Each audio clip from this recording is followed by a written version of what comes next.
Opción. Uno, de hecho, ha venido calando y ha tenido bastante desarrollo jurisprudencial, que es lo que vamos a hacer en la segunda fase de esta clase, y que he preparado unas diapositivas que voy a proceder a proyectar. Por favor, me comentan si es que pueden verla.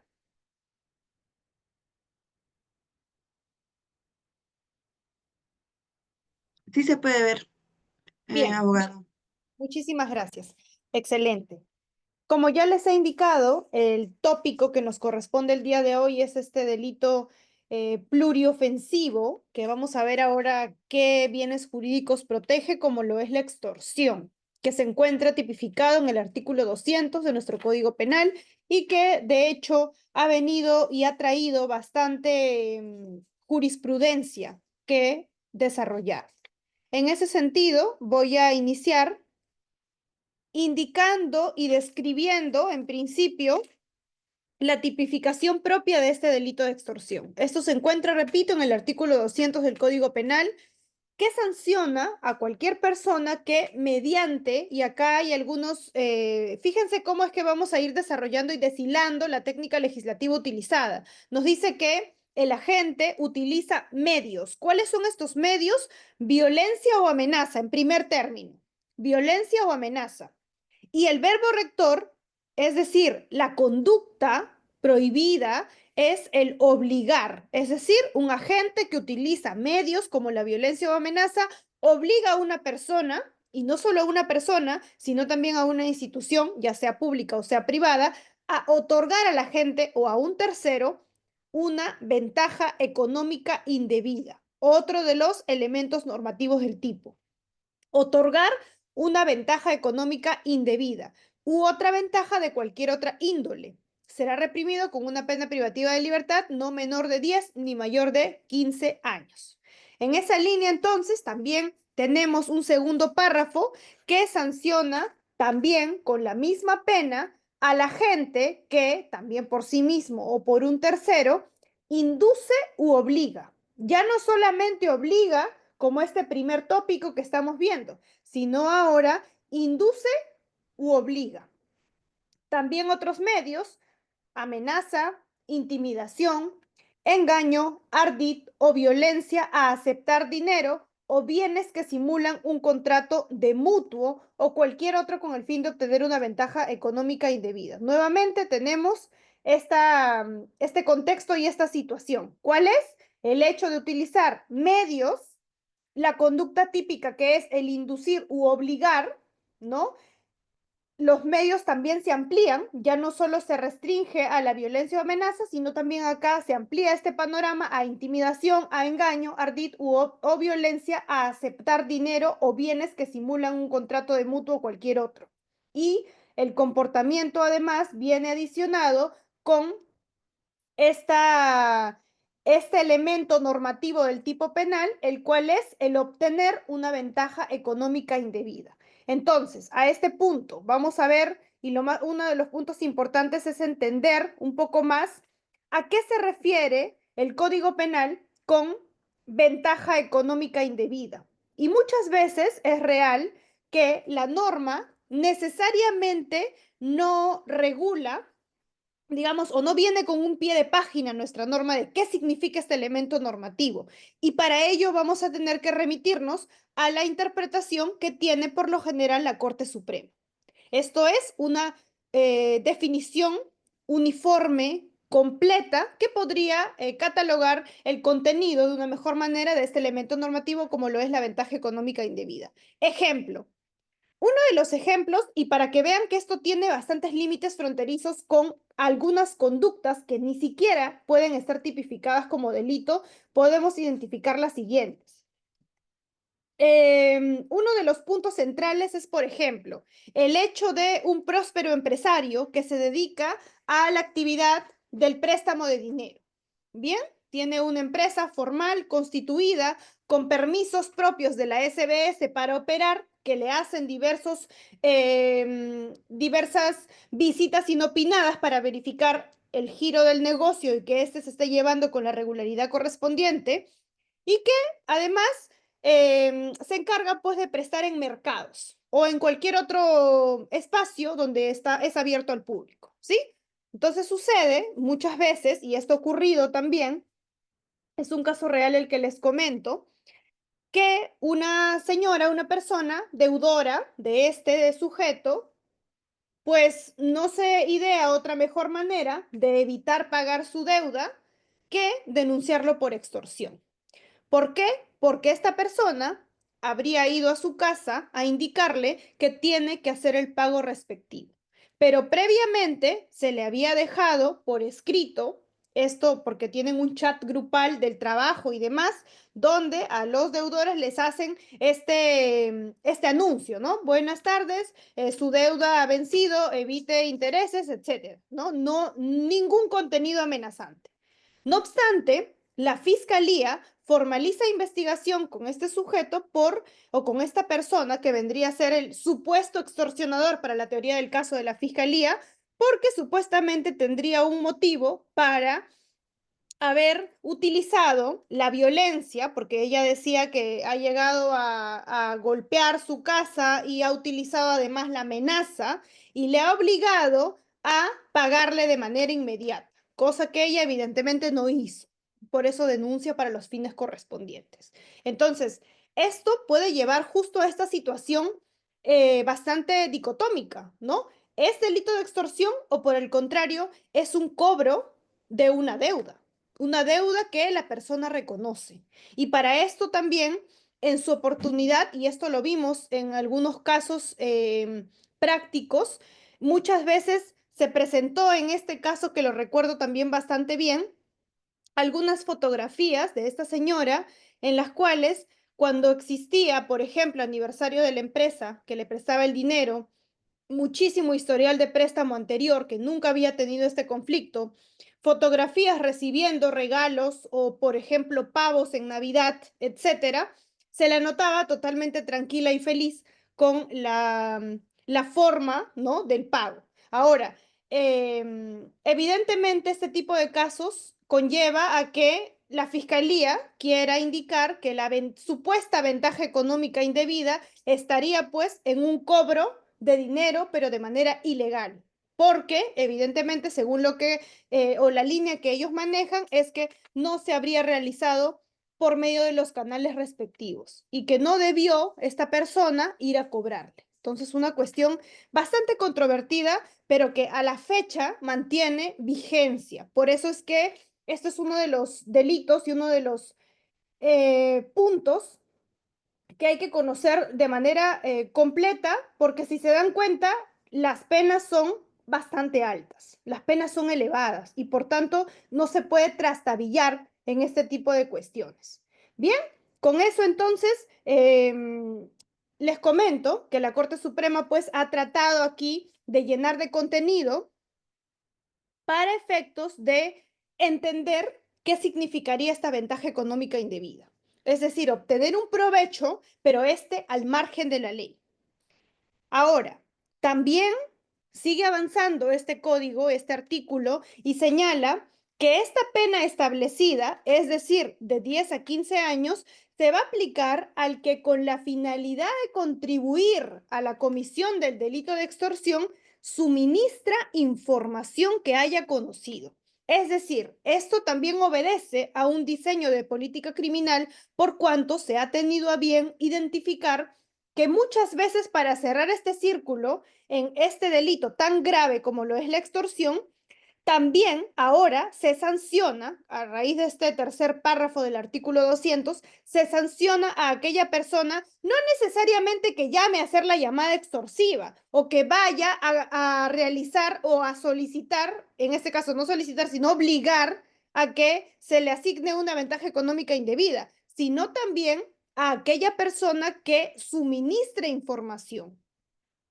Suministra información que por su cargo, por ejemplo, yo trabajo en un centro de telecomunicaciones y utilizo mi cargo para filtrar esta información a estas personas inescrupulosas. O, por ejemplo, una persona que trabaja en el banco y que filtra la información para que cobren o hagan llamadas extorsivas a ciertas personas que serían las víctimas. Entonces, también se sanciona con la misma pena, es decir, como si hubiese estado haciendo la llamada extorsiva a aquellas personas que suministran la información que haya conocido. Evidentemente, esto también obedece a un diseño de política criminal. Algunos detalles que podemos observar antes de pasar a los siguientes párrafos es que la técnica legislativa parece estar un poco dispersa y esto se debe evidentemente a que nuestra normativa viene pues enmendándose y parchándose en la estructura propia de la descripción típica. Teníamos un primer párrafo que ahora en lugar de perfeccionar este primer párrafo e incluir que el delito es el comportamiento típico es inducir y obligar, ¿no? Porque es lo mismo, tal cual, y los medios son el listado que estamos viendo aquí en total, ¿no? Se sanciona con esta situación. Sin embargo, se ha tenido a bien desglosar, y esto no se debe a un aspecto de orden, ni mucho menos, sino porque poco a poco se están identificando nuevas conductas y no se quiere dejar espacios de impunidad. Por tanto, la técnica que utilizan es ir aumentando los párrafos para estos efectos. Entonces, por eso es que ahora se habla en el tercer párrafo de suministrar información que haya conocido, como otra de las causales, otro de los presupuestos para tipificar el delito de extorsión. Seguimos avanzando. También nos dice en el artículo, en el cuarto párrafo, el que mediante violencia o amenaza, nuevamente los mismos medios iniciales, toma locales, obstaculiza vías de comunicación o impide el libre tránsito de la ciudadanía, o perturba el normal funcionamiento de los servicios públicos de la ejecución o de la ejecución de obras legalmente autorizadas, con el objeto de obtener de las autoridades cualquier beneficio o ventaja económica indebida u otra ventaja de cualquier otra índole, será sancionado con pena no menor de 5 ni mayor de 10 años. ¿Sí? Pregunta: ¿qué diferencia existe entre este delito y el delito que tiene el mismo tenor y que si ustedes han visto que a propósito de las protestas, por ejemplo, se ha venido también tipificando a lo largo de estos periodos últimos, es el delito tipificado en el artículo 283 del Código Penal? Si tienen su código a la mano lo pueden revisar. ¿Qué dice este artículo 283? Nos dice, el que, sin crear una situación de peligro común, impide, estorba o entorpece el normal funcionamiento del transporte o de los servicios públicos de telecomunicaciones, de saneamiento, de electricidad, gas, hidrocarburos o de sus productos derivados, será reprimido con pena privativa de libertad no menor de 4 ni mayor de 6 años. Fíjense la diferencia y la importancia de saber tipificar correctamente. Si se dan cuenta, las penas son abismales. Aquí estamos hablando la diferencia de 5 a 10 años, mientras que en este caso estamos hablando de penas de 4 a 6 años. Entonces, también es importante entender en dónde se encuentra encuadrado la conducta típica. ¿Cuál es la diferencia? ¿Alguno de los presentes conoce cuál es la diferencia entre este cuarto párrafo, extorsión, que viene también a desglosar este delito de extorsión, con el delito de entorpecimiento al funcionamiento de servicios públicos, que graficándolo es, pues, por ejemplo, aquellas personas que, por ejemplo, toman un espacio público, cierran, bloquean una carretera para hacer una protesta, por ejemplo, ¿no? Y ese delito, de hecho, ha sido pues regulado para esos fines. ¿Cuál es la diferencia entonces entre esa descripción con la que se encuentra tipificada en el cuarto párrafo del artículo 200 por extorsión? ¿Alguien, por favor, me puede ayudar con eso?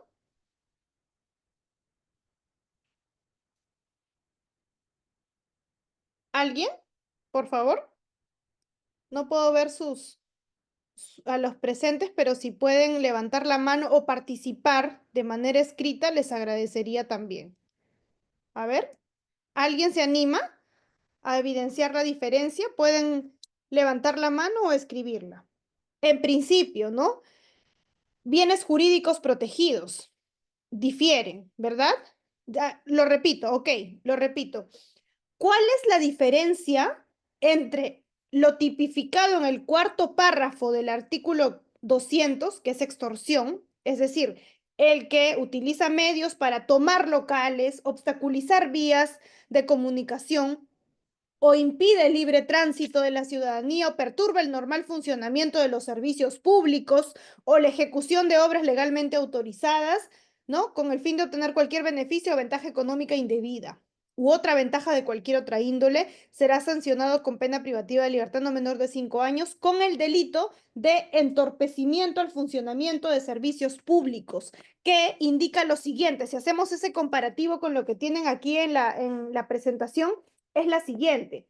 El que sin crear una situación de peligro común impide, estorba o entorpece el normal funcionamiento de los servicios de transporte, servicios públicos de telecomunicaciones, saneamiento, electricidad, gas o productos derivados, será reprimido con pena no menor de 4 ni mayor de 6 años. A ver, ¿quién se anima? ¿Cuál es la diferencia? ¿Cuál creen que es la diferencia entre el entorpecimiento al funcionamiento de los servicios públicos? Por ejemplo, tiene que pasar estas unidades, pero yo bloqueo la carretera porque estoy haciendo una protesta.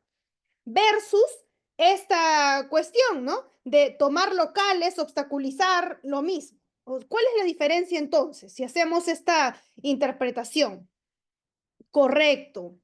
Nadia Lazo nos responde un aspecto importante. Aquí lo podemos dividir en dos. En principio, la extorsión tiene un contenido diferenciador que recae en exigir una ventaja económica indebida. Eso ténganlo presente para que puedan diferenciar con cualquier otro delito, con el delito de coacción, con el delito de concusión para funcionarios, con el delito de entorpecimiento, etc.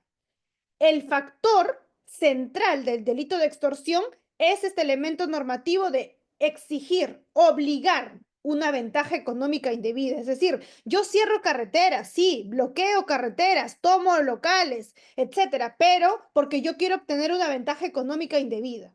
No en este sentido de entorpecerlo simplemente porque estoy haciendo una protesta o porque quiero exigir, por ejemplo, que se me reconozca un derecho o porque quiero levantar mi voz, etcétera. Y para eso bloqueo esta situación, ¿no? Ya han pasado casos en los cuales también personas pues que tenían que venir o trasladarse de ciudad a ciudad o de ciudad al centro, evidentemente teníamos resultados atroces. Por eso es que ahora se sanciona de alguna forma el entorpecer el funcionamiento de los servicios públicos. Se recomienda por ello que cuando se hace una protesta se tengan vías alternativas para que no obstruya de esta forma. Pero en estos casos, para nada existe esta ventaja económica indebida, porque si no estaríamos hablando ya de este otro contenido que es la extorsión, ventaja económica indebida. Y además, el medio exigido es la violencia o amenaza. En el caso del entorpecimiento al funcionamiento de servicios públicos, en el primer párrafo sanciona justamente el bloqueo de estos servicios públicos. Y en un siguiente párrafo, si bien también nos señala, por ejemplo, en los casos en que la gente actúe con violencia, ¿no? Y atente contra la integridad física de las personas o cause grave daño a la propiedad pública o privada, la pena se eleva a 6 a 8. Claro, puede existir diferencia en el primer párrafo, pero en el segundo podemos tener esta situación igual. La diferencia entonces entre un delito y otro es la ventaja económica indebida exigida para el delito de extorsión. Y seguimos avanzando. Muchísimas gracias, Nadia. El siguiente extremo, el funcionario público con poder de decisión o el que desempeña cargo de confianza o de dirección que contraviniendo a lo establecido, ¿no? En el artículo 42 de la Constitución, participa en una huelga con el objeto de obtener para sí o para terceros cualquier beneficio o ventaja económica indebida u otra ventaja de cualquier otra índole. También acá, justamente a propósito de los recientes cambios legislativos y demás, es que se ha incorporado otro punto, ¿no? Se sanciona aquí ya no a cualquier persona, sino que tienes una función de un agente especial, como lo es un funcionario público con poder de decisión, o el que desempeña cargo de confianza o de dirección, que contraviniendo lo establecido en el artículo 42, participe en una huelga con el objeto de obtener para sí o para terceros cualquier beneficio o ventaja económica indebida u otra ventaja de cualquier otra índole. Ahora bien, Este artículo incluso avanza y trasciende mucho más que estos 5 párrafos. Tenemos infinidad de párrafos. En el párrafo 6 se eleva la pena de 15 a 25 años y la inhabilitación correspondiente cuando si la violencia o amenaza es cometida, y nos brinda acá un catálogo de situaciones, circunstancias, a mano armada, utilizando artefactos explosivos o incendiarios, B, participando 2 o más personas, o sea, el concurso de personas ya es sancionado con una pena elevada. Contra el propietario responsable o contratista de la ejecución de una obra de construcción civil, aprovechando su condición de integrante de un sindicato de construcción civil, simulando ser un trabajador de construcción civil. Saben también muchas veces que este contexto se comete sobre todo en estos ámbitos de construcción civil, por eso también se sanciona de una manera personalizada aquí a dichos sujetos. Eh, Ahora, ¿qué más? También nos indican simulando ser trabajador y está F, mediante el empleo de imágenes del entorno familiar, empresarial, laboral o social u objetos perturbadores de peligrosidad, ¿no? Entregados, exhibidos y difundidos directo o indirectamente por cualquier medio a la víctima. Esto pasa también a menudo, pasan casos en los cuales se denuncian hechos en los que, por ejemplo, llegó uno de los casos que nos habían buscado para una consulta, en el cual una señorita nos dice que había mantenido una deuda con una allegada. Era una familiar directa de su mejor amigo, ¿sí? Entonces no era directamente su amiga, pero la confianza que le había dado su mejor amigo era que ella era una persona cercana. Entonces le hace un préstamo, esta tercera persona le hace un préstamo a esta señorita y ella venía pagando de manera progresiva la deuda. Sucede que llega un momento en el que por la muerte de su madre deja de pagar, pero le escribe en todo momento que va a asumir su responsabilidad, solo que le espere unas semanas porque ha sucedido este tema, le mandó fotos que era algo inesperado. Sin embargo, esta señorita, que era la acreedora en esta primera oportunidad, se contacta con una era un lugar como de préstamos informales de dinero que aparecen en las redes sociales, ¿no? Presta solo con tu DNI o algo por el estilo, y que no le exigían mayores cuestiones. Entonces ella hace el préstamo, si le debía 500 soles, me parece que era lo que le debía ya de la deuda general, ella hizo un préstamo de 2000 soles. Y yo no sé cómo se hace esto, pero era posible, lo vimos con documentos, estos prestamistas de dinero informales, lo que hacían era, ya, ¿tú quieres que te preste el dinero? Ok, toma el dinero, pero dime quién lo va a pagar. No necesariamente es quien presta el dinero el que paga. Entonces ella dio los datos generales de esta persona a la que le debía, evidentemente, le debía los 500 soles y que nunca autorizó que haga un préstamo de dinero. Entonces, a partir de ese momento empezaron pues todo el martirio de extorsión. Esta señorita, quien no había autorizado el préstamo, recibía todos los días llamadas extorsivas, mensajes extorsivos, y habían conseguido un árbol genealógico de su familia y empezaban a llamar. Entonces le mandaban fotografías, te estoy viendo salir del trabajo, estoy persiguiendo a tu hermano, estoy viendo a tu mamá comprando, estoy, etcétera. Entonces llegó un momento en el que ya la misma familia no sabía qué estaba pasando porque se sentía bastante martirizados, que este caso tuvo que ser denunciado ante la DIRINCRI y actualmente se encuentra en investigación. Ustedes saben además que es bastante complicado, ¿no? Tratar con estos casos, se ven con pinzas porque evidentemente existen bienes jurídicos que están en juego y que son protegidos en este caso. Ahora, ¿qué pasaba? Que la señorita, la agraviada en este caso, le confronta a la señorita porque ella le dice, ¿por qué has hecho un préstamo a mi nombre? Me han dicho que tú has hecho el préstamo y que yo soy la supuesta beneficiaria, pero tú nunca me has dado, para empezar, los 2000 soles, no te he autorizado que saques el préstamo y los 500 soles te los pago en este instante, pero por favor, arréglalo tú. Entonces ella evidentemente le dice, ¿sabes qué? Yo no tengo nada que ver, Velo tú, y hasta la fecha o hasta hace un tiempo seguía esta señorita con esas llamadas extorsivas. Entonces, esto configuraría esta agravante mediante el empleo de imágenes del entorno familiar, empresarial, laboral o social u objetos perturbadores de peligrosidad entregados, exhibidos, difundidos, directo o indirectamente por cualquier medio a la víctima. Siguiente, contra la persona que realiza cualquier tipo de actividad comercial o empresarial en el abuso de la condición económica de la víctima, ¿no? Y contra instituciones educativas, universidades, complejos habitacionales o condominios. Después, el siguiente párrafo sanciona a la gente con la finalidad de obtener una ventaja económica indebida, fíjense que es el denominador común en este delito, o de cualquier otra índole, mantiene en rehén a una persona. La pena es de 20 a 30 años. Pregunta nuevamente, ¿cuál es la diferencia entre el delito de extorsión y el delito de secuestro? En este párrafo, ¿cuál es la diferencia entre la extorsión y el secuestro? Porque nos dice, mantiene en rehén a una persona. ¿Alguien me podría ayudar a responder ello? Por favor, alguno de los participantes. A ver, ¿qué nos dicen? Secuestro es la libertad, correcto, correcto. El secuestro, si ustedes revisan su código penal, el secuestro sanciona y es un delito contra la libertad. Así es, en efecto. ¿Cuál sería la diferencia entonces entre ese delito y este párrafo, ¿no? Si el agente, con la finalidad de obtener una ventaja económica indebida o de cualquier otra índole, mantiene en rehén a una persona, la pena se eleva de 20 a 30 años. Pero, ¿por qué no es el delito de secuestro? ¿Por qué no es el delito de secuestro? Si el delito de secuestro, si revisan su código penal, nos dice que será reprimido con una pena de 20 a 30 años. Lo mismo. ¿Por qué entonces lo hacemos al azar? Lo que el día estemos de humor, si hoy queremos sancionar con este séptimo párrafo o si queremos el de secuestro, porque finalmente son las mismas penas. ¿Con cuál nos quedamos? ¿Con cuál tipificamos? ¿O es lo mismo? ¿Qué dicen ustedes? Delito de secuestro, lo leo.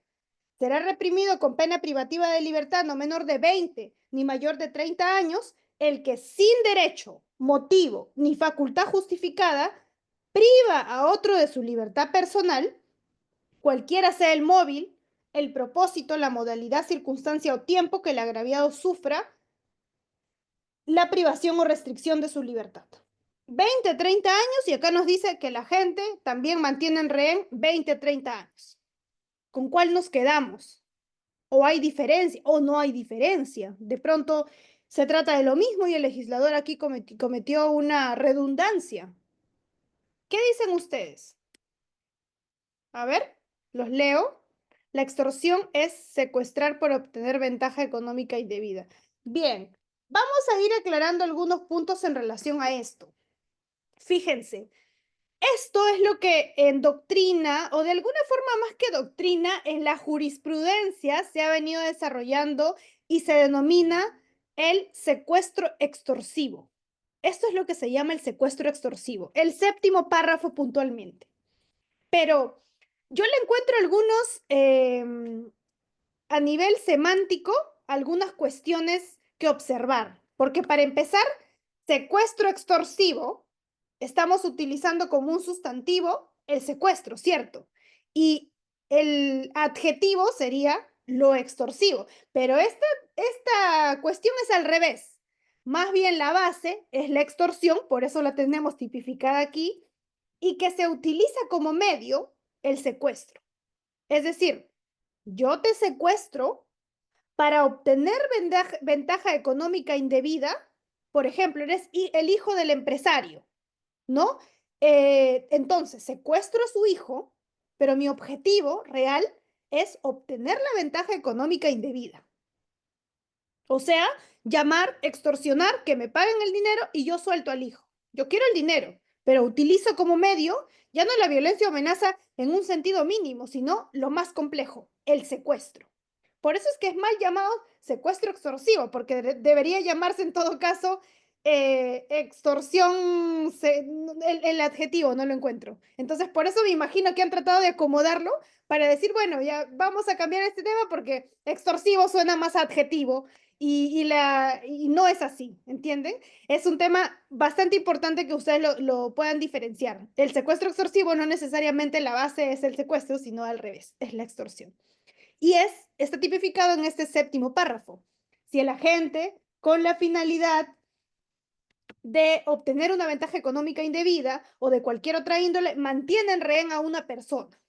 La pena será no mayor de 20 años hasta los 30. Entonces, ese es otro punto importante que tenemos que rescatar, bastante importante. Entonces, también al respecto hay mucha jurisprudencia, ¿no? Y hay posiciones encontradas por cuanto si utilizas el secuestro como medio, yo considero, por ejemplo, que esto debería ser un concurso real, no debería ser utilizar como medio el delito. Yo entiendo que puede ser entendido como un concurso medial, pero tiene más la forma de haber configurado y consumado tanto un delito de secuestro como el delito de extorsión.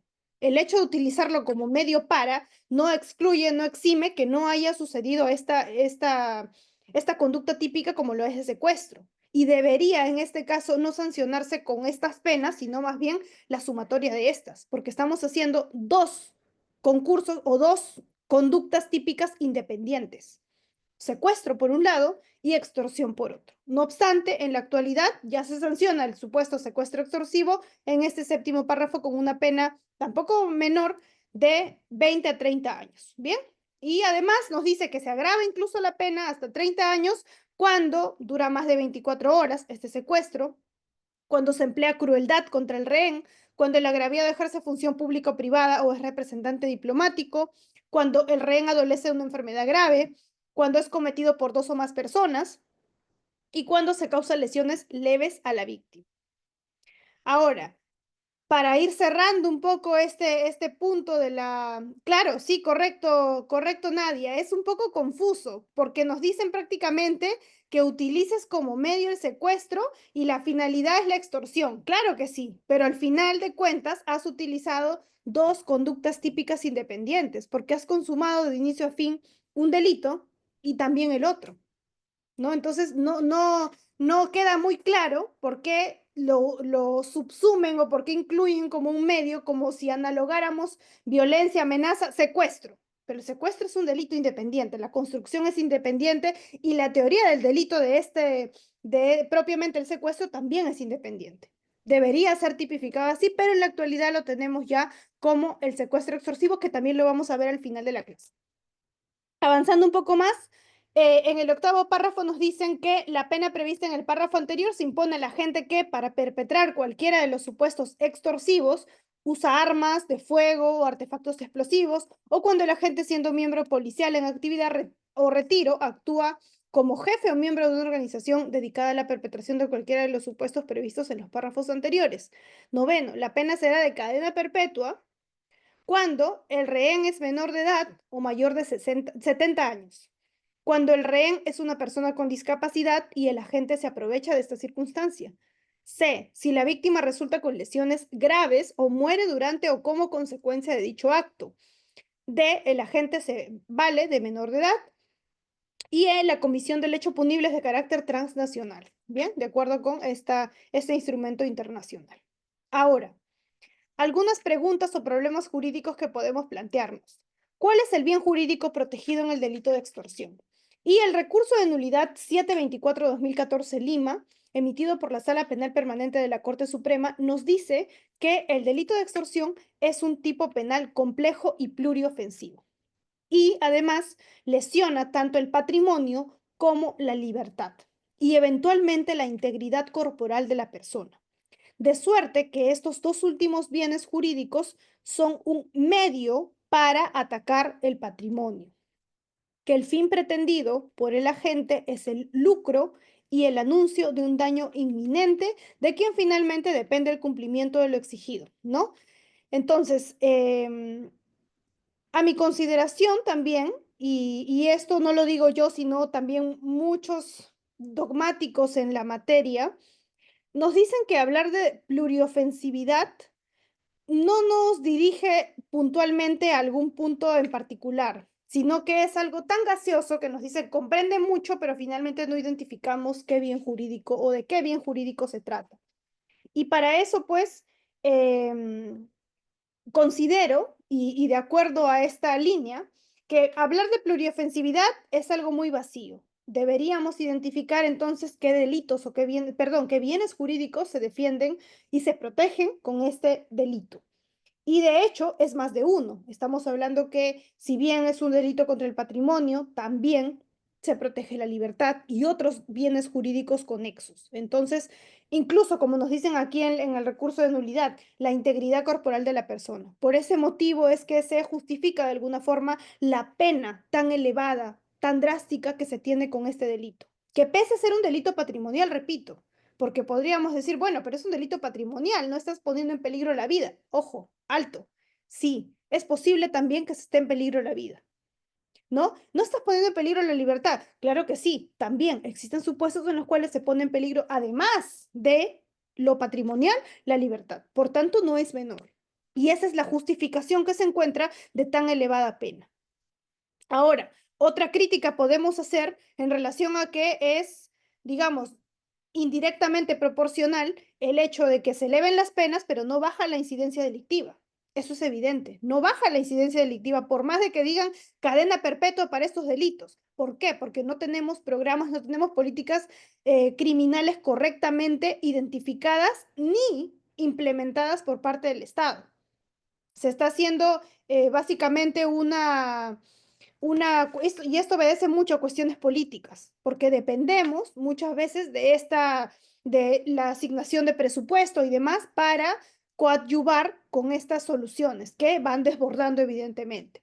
Ahora, otros puntos adicionales, aquí están los bienes jurídicos que les estoy indicando que va más allá de lo patrimonial. Por eso la justificación de la pena. Además, el sujeto activo del delito, y esto ya lo hemos visto también, puede ser cualquier persona o grupo de personas, ¿sí? Que utilicen estos medios con el objetivo de obtener la ventaja económica indebida o cualquier otra ventaja. El legislador ha tratado de cerrar todos los espacios para no dejar la impunidad. Entonces, este tipo penal no se exige una cualidad especial. No tienes que ser un funcionario, no tienes que ser un gerente general, no tienes que tener un cargo específico, sino puede hacerlo cualquier persona. Cualquier persona puede cometer este delito, ¿no? Lo que significa entonces que cualquiera puede ser autor independientemente de su condición. Ahora, este sujeto activo lo podemos desglosar que no solo se agota en individuos, también abarca organizaciones colectivas, criminales o funcionarios públicos o personas con poder de decisión. Cualquiera de estas están tipificadas, encajan en la calidad del agente que tiene en este delito. Individuos, cualquier persona, organizaciones criminales, estamos hablando de grupos estructurados, ¿no? Que obedecen a una finalidad de cometer delitos, de tener una vocación temporal también, y los funcionarios públicos o personas con poder de decisión. No se restringe a un sujeto en particular, puede ser cualquiera de estos. El sujeto pasivo, en cambio, también, y acá también, es una persona o entidad sobre la cual recae la acción extorsiva. Es la víctima. El tipo penal no limita este concepto a personas físicas, también pueden serlo personas jurídicas como empresas o instituciones que son víctimas de extorsión. Entonces, ¿quién puede ser víctima del delito de extorsión? Tenemos los individuos, las instituciones públicas o privadas. En el lado de los individuos, estamos hablando de que las personas naturales, en su mayoría, son las víctimas más frecuentes en este delito. Conforme a las estadísticas que tienen y que maneja el Ministerio Público, de hecho, las víctimas sobrepasan siendo las individuales frente a las públicas o a las instituciones colectivas. Pero también eso no quita de que también tengamos instituciones públicas o privadas que puedan ser víctimas de este delito. Ahora bien, los medios típicos para la constitución de este delito. El primero de estos, que está consignado en el Código Penal, es la violencia. La violencia se traduce en el uso excesivo o el uso de formas clásicas y es una de las formas más clásicas de ejercer el delito de extorsión. La violencia puede ser física, puede ser psicológica, que es la amenaza de muerte, como les vengo diciendo, ¿no? Esos mensajes que se le brinda, que si no paga, va a cobrársela con la familia y demás. Y saben ustedes que muchas veces, y ahora, hoy por hoy, sí se llega a cumplir estas amenazas. Eso es lo más fuerte. Entonces ya no es cualquier tipo de amenaza, sino que es una amenaza inminente, real, ¿no? Y cierta. Por ejemplo, con la violencia tenemos el uso de las armas de fuego, ataques físicos directos para obligar a la víctima al dejar explosivos a la puerta de la botica y demás. Entonces también acá estamos hablando de el uso de violencia. La amenaza también, a su vez, es un acto que induce a la víctima a temer que se le causará daño, estar en constante, eh, digamos, miedo, temor, ¿no? Porque cuando voy a un lugar van a específicamente accionar contra mí, ¿no? Estoy con ese temor o contra mis familiares. Entonces, y esto hace que se condicione para cumplir con lo exigido. La amenaza entonces es un medio delictivo en sí mismo y no requiere la materialización del daño, porque si no estamos hablando de otro supuesto. O lo físico, por ejemplo. No requiero, en el caso de la granada, los explosivos. Hay casos en los cuales da igual, el medio es o utilizar el medio físico como dejar el explosivo o la amenaza de hacerlo. Forma parte el medio del delito de extorsión, ambos.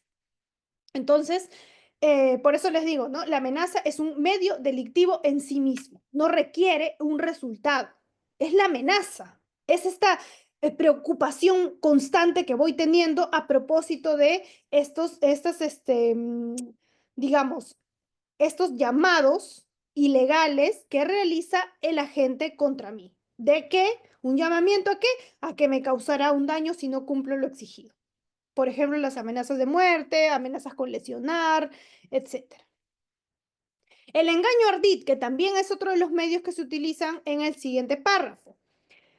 Cuando se utiliza justamente este tipo de medios para hacer creer, porque el engaño es esto, es inducir error a que la víctima esté celebrando un contrato legítimo, supuestamente, ¿no? Como un préstamo ficticio con el fin de obtener dinero o bienes. Por ejemplo, crear falsos contratos para que la víctima crea que debe pagar una deuda inexistente. Suele pasar también, y esto puntualmente lo vemos en estos nuevos contextos del gota a gota y demás.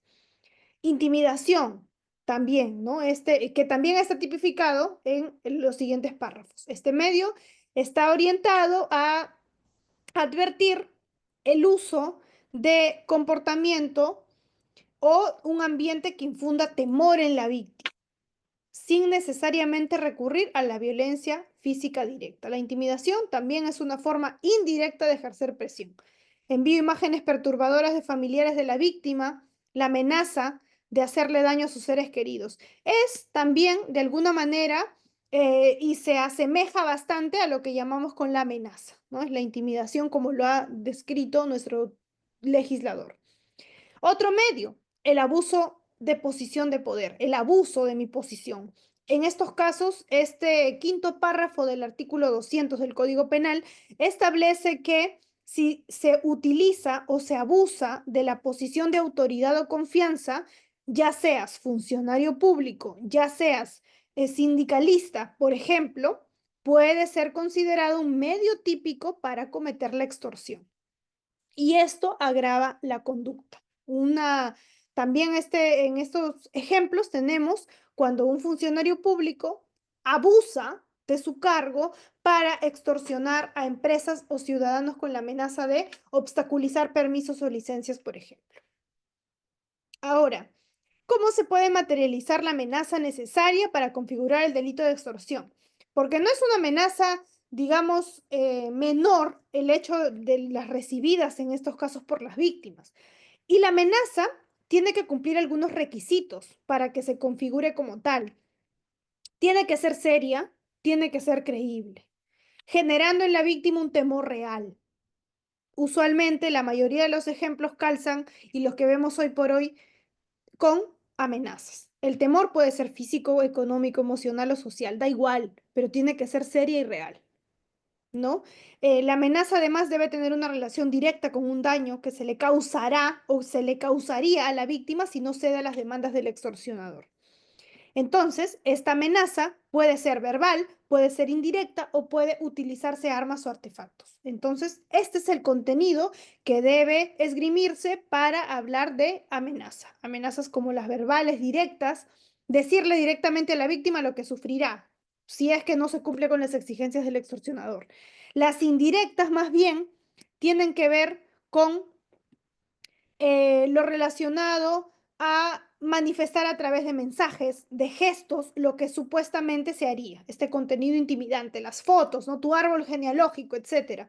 Y el uso de armas o artefactos. O puede haber ambas, ¿no? Puede empezar siendo indirecta y luego ser verbal, etcétera. O sea, tenemos múltiples medios, no son excluyentes entre sí. Y usar armas o artefactos, que son los que vemos pues en las noticias, ¿no? Donde también son consideradas, en efecto, las más graves, como mencionan en el sexto párrafo del artículo 200, y por tanto se eleva la pena. Jurisprudencia. Fase de tentativa de la comisión del delito de extorsión. El recurso de nulidad 724-2014 Lima, que también es importante graficarlo porque lo que hace es ubicar en el iter criminis cuando estamos también ante una fase de tentativa de este delito. Y el considerando 5.8 señala lo siguiente, que de lo anterior, nos dice la letra, se colige que el comportamiento de los encausados consistió en la realización de actos idóneos de intimidación en la víctima con el fin de que ésta decidiera realizar el pago. Un pago de 5.000 soles, ¿no? A favor de aquellos, logrando parcialmente su objetivo. Por cuanto, si bien las amenazas generaron un temor, sin embargo, este no fue suficiente para lograr que la víctima decidiera entregar la suma de dinero. Y esto puede pasar. Te hago una amenaza, pero hay una persona con bastante templanza que dice, no me vas a dejar intimidar, no, no me asusta. Y luego, digamos, realizan otras cuestiones para hacer ver de que ellos no están bromeando, ¿no? Entonces tenemos acá sin embargo, este no fue suficiente para lograr que la víctima decidiera entregar la suma de dinero requerida sin dar aviso a la policía. Por consiguiente, los actos realizados por los citados encausados, no obstante su idoneidad y agotamiento, no generaron el resultado querido.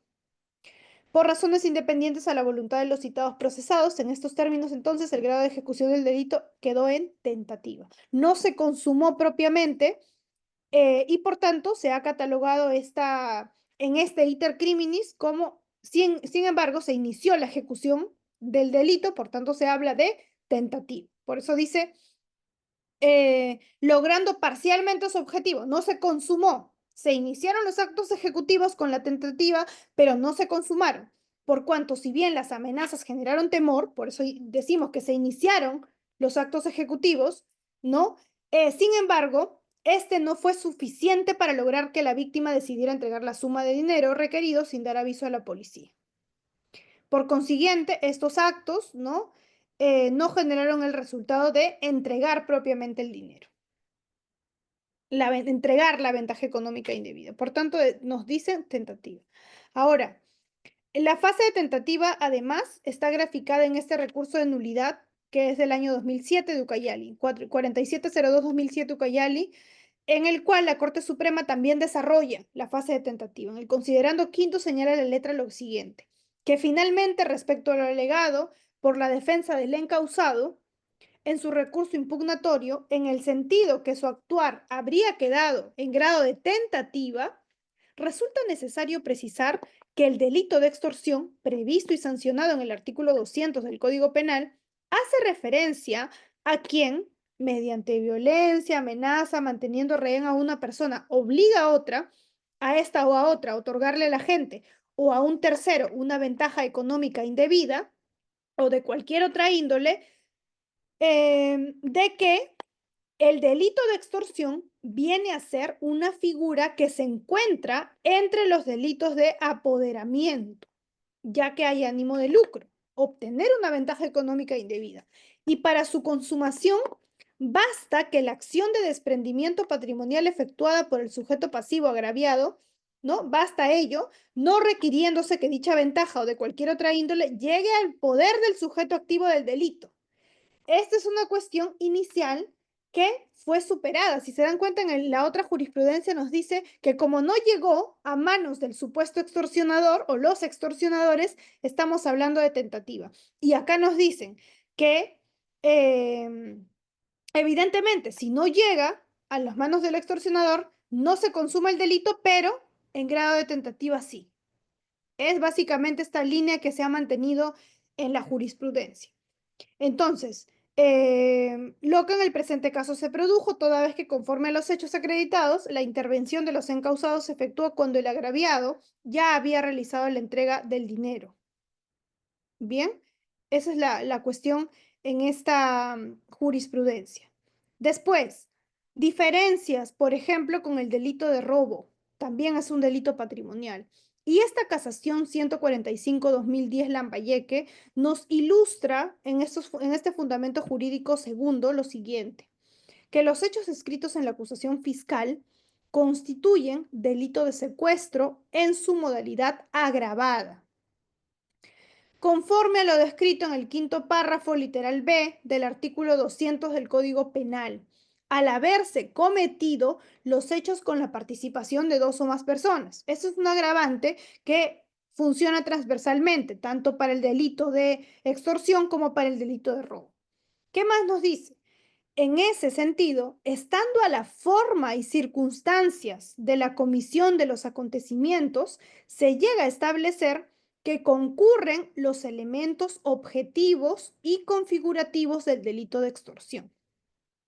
Habida cuenta que los encausados, usando como modos facilitadores la vis compulsiva o intimidación, obligaron con amenazas a la agraviada a hacer la entrega de una ventaja patrimonial económica consistente en suma de dinero y la compra de un celular, que a diferencia del delito de robo, la acción se consuma cuando se produce el apoderamiento de forma ilegítima de un bien mueble, sustrayéndolo del lugar donde se encuentra. Claro, el apoderamiento surge de una manera diferente que con la extorsión. Aquí yo te obligo a que tú me lo des, pero en este caso justamente nos marcan otras diferencias. Por ejemplo, no solamente es la diferencia entre el apoderamiento y el obligar a brindar una ventaja económica indebida, sino también el apoderamiento nos dicen que es entendido como arrebato y posterior huida del agente del delito. En el otro lado, no tengo este contexto, sino más bien es, te tengo a ti, te obligo a que me entregues y punto, ¿no? Usando igualmente la violencia para doblegar la capacidad defensiva de la víctima, situación que no concurre en el delito de extorsión, puesto que en este ilícito el sujeto activo usa la coacción como medio, por lo que el verbo rector es el obligar a otro, de donde se colige que estos delitos son excluyentes entre sí. Entonces, justo acá a la pregunta que les hice en líneas anteriores, el secuestro extorsivo. ¿Cuándo hablamos de secuestro extorsivo? Cuando se restringe la libertad de la víctima para exigirle la entrega de dinero a un tercero. Fíjense este contraste entre el artículo 200 y el artículo 152. Nos dice en el artículo 200, el que mediante violencia o amenaza obliga a una persona, a una institución pública o privada a otorgar a la gente o a un tercero una ventaja económica indebida u otra ventaja de cualquier otra índole, será reprimido con pena privativa de libertad no menor de 10 ni mayor de 15. Extorsión tipo base, 10 a 15. Y secuestro, más bien será reprimido con 20 a 30 años al que sin derecho, motivo, facultad justificada priva a otro de su libertad personal, cualquiera sea el móvil, el propósito, la modalidad, la circunstancia o tiempo que el agraviado sufra la privación o restricción, de 20 a 30 años. Y por eso les hacía, para cerrar, la pregunta, con el caso del secuestro extorsivo, que mal llamado así, en esta jurisprudencia vinculante se tiene lo siguiente, nos dice, el delito perpetrado en el caso concreto es el de extorsión. Claro, en este tema del secuestro extorsivo, ¿qué caso era? El caso en el cual se secuestran, evidentemente, a un hijo de un empresario para coaccionarlo, para obligarle a que entregue una suma cuantiosa de dinero. Entonces, nos dicen, el delito perpetrado en el caso concreto es el de extorsión. en su modalidad de secuestro extorsivo y no el de secuestro. Claro, no solamente se secuestró a alguien y punto. El objetivo ha sido pedirle la ventaja económica. Por eso les digo acá que acá hay un concurso real. Son dos delitos independientes. Si bien es uno que coadyuva al siguiente, lo cierto es que se consuma de inicio a fin cada uno. Entonces, por eso nos dice que es mal llamado, ¿no? No es el secuestro, sino es este secuestro extorsivo tiene como base la extorsión. Entonces, ¿qué más nos dicen? Toda vez que se mantuvo como rehén al hijo del agraviado a fin de obligarle a otorgar una ventaja económica indebida para liberar a su hijo retenido. La finalidad perseguida por el sujeto activo es lo que distingue al secuestro de la extorsión. En su modalidad de secuestro extorsivo, nos dicen, pues en este caso, la privación de libertad es un medio, o sea, el secuestro es un medio para la exigencia de una ventaja económica indebida, un medio para cometer la extorsión, un medio para obtener esta ventaja económica indebida. De propósito lucrativo genérico, lo que está ausente en el secuestro. El sujeto pasivo del delito es el titular del patrimonio afectado y el privado de su libertad es el sujeto pasivo de la acción. Otro aspecto importante, ¿no? Cuando hablamos de estos desarrollos dogmáticos de sujeto pasivo. El sujeto pasivo puede ser sujeto pasivo de la acción, sujeto pasivo del delito. Y para hablar de sujeto pasivo del delito, primero tenemos que identificar qué delito base es.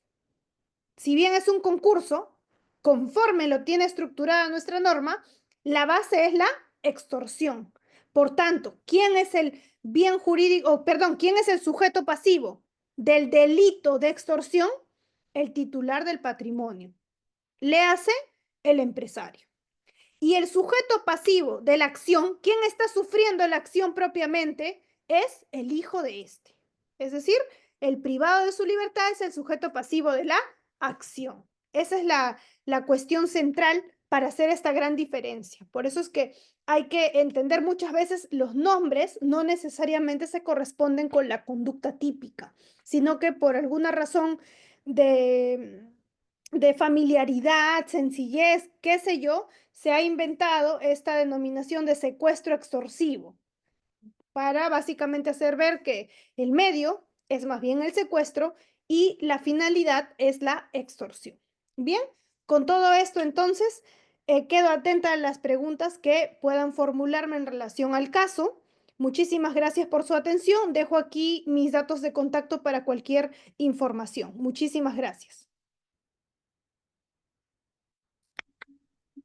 Muchas gracias, abogada, por su presentación y por el curso.